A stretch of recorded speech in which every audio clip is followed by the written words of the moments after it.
అందరికీ నమస్తే friend. So, ఈ బైబిల్‌లో మోసే అనే వ్యక్తి ఉంటాడు. ఈ మోసే ఇశ్రాయేలు ప్రజలని చాలా మోసం చేస్తాడు. పాపం ఈ అమాయక ప్రజలు ఏం చేస్తుంటారంటే, వాళ్ళొక ఫరో రాజు అని ఒక వ్యక్తి ఉంటాడు. ఆయన వీళ్ళకు తిండి, అన్నము, నీళ్ళు ఇచ్చుకుంటూ వీళ్ళని పోషిస్తుంటాడు. సడన్‌గా ఈ మోసే వారి దగ్గరికి వెళ్ళి ఒక అబద్ధాన్ని చెప్తాడు.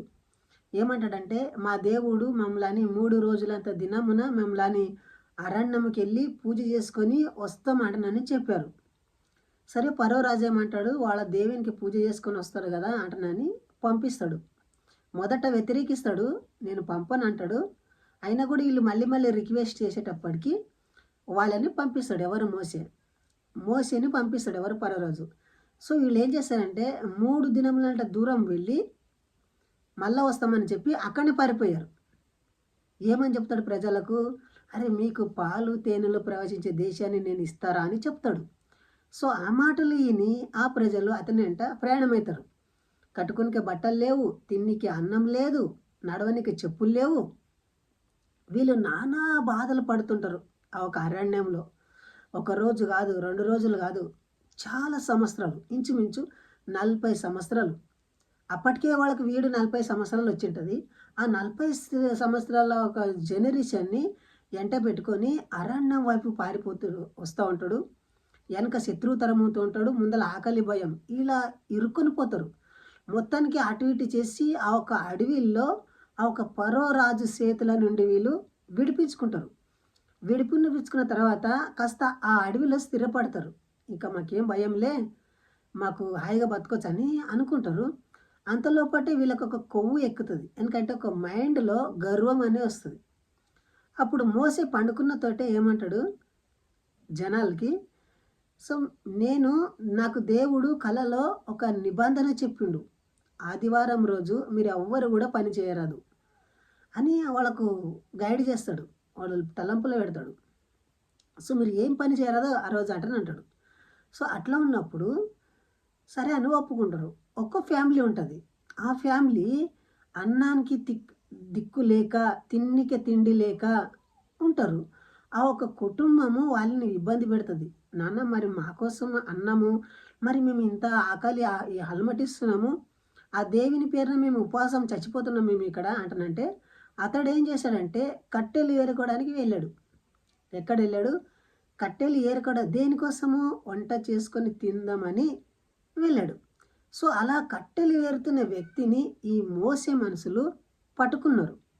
ఇతన్ని పట్టుకొని మోసే దగ్గరికి తీసుకొచ్చారు. మోసే దగ్గరికి తీసుకొచ్చి ఏమంటున్నారంటే, మోసే ఇదిగో ఇతడు కట్టెలు ఏరుతుంటే పట్టబడ్డాడు, సో ఇతన్ని ఏమి చేద్దామంటానని అంటున్నాడు.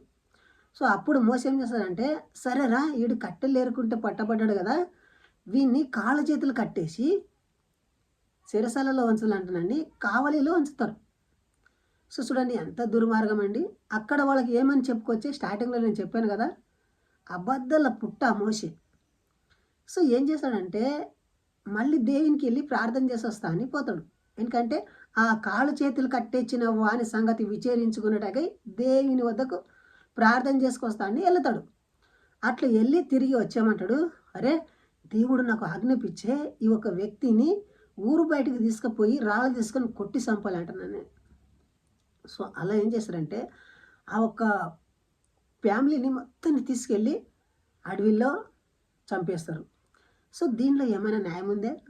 మీరు అర్థం చేసుకోరు. ఈ బైబిల్లో ఉండయి నేను చదివి వినిపిస్తాను. సో ఈ వీడియో చూస్తున్న ప్రతి ఒక్కరు కూడా మీరు నాకు సపోర్ట్గా వెళ్ళేవాడి లైక్ చేసి సబ్స్క్రైబ్ చేయడం మర్చిపోకండి. ఎంతోమంది అమాయక ప్రజలు ఈ యొక్క క్రిస్టియానిటీ మతంలో పోయి నాశనం అవుతున్నారు.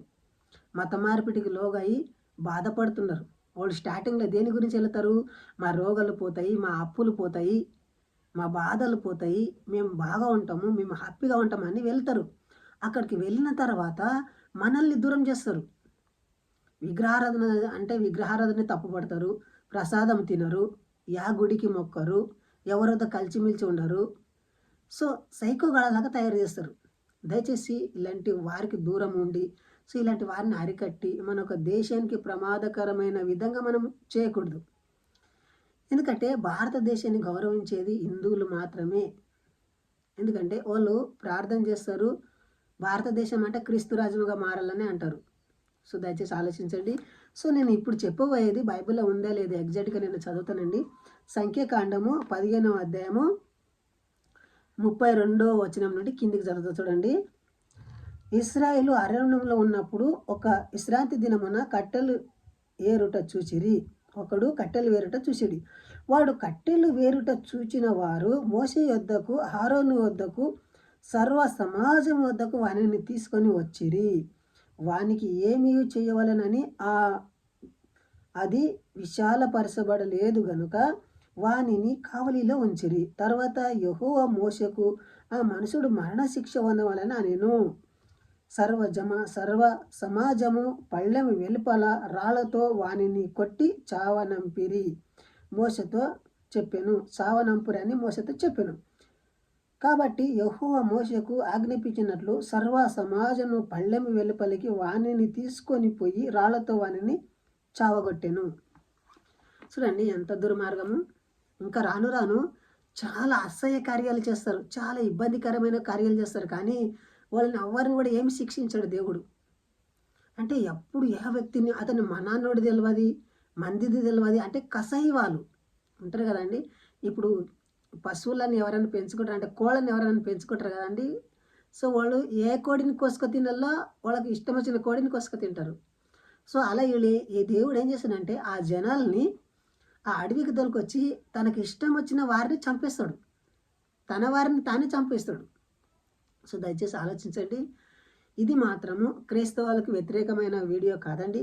క్రైస్తవులు మీరు రియాక్ట్ కావద్దండి. ఎందుకంటే లేని దాన్ని సృష్టించి మీరు చెప్తూ ఉంటారు, అలాంటిది వద్దండి. నేను యేసుక్రీస్తు మతంలో ఎవరైతే వెళ్ళారు కదా మా హిందూ సోదరులు, వాళ్ళకు చెప్పి మన ఒక ప్రజలు మోసపోకూడదు, బాధపడకూడదు, అన్యాయానికి గురి కారదు, ఎప్పటికీ వేడుచుకుంటూనే ఉంటారు. సో ఇలాంటి కార్యాలకు దూరంగా ఉండాలని కోరుతూ ఈ వీడియో చేస్తున్నాండి. ఒకవేళ ఈ వీడియో కనుక మీకు నచ్చితే లైక్ చేసి సబ్స్క్రైబ్ చేయండి, కామెంట్ చేయడం మర్చిపోకండి. మీకు ఏమైనా డౌట్లు ఉంటే కామెంట్ రూపంలో చేయండి, నేను మీకు ఉత్తరం ఇస్తాను. సో జై హింద్, వందే మాతరం.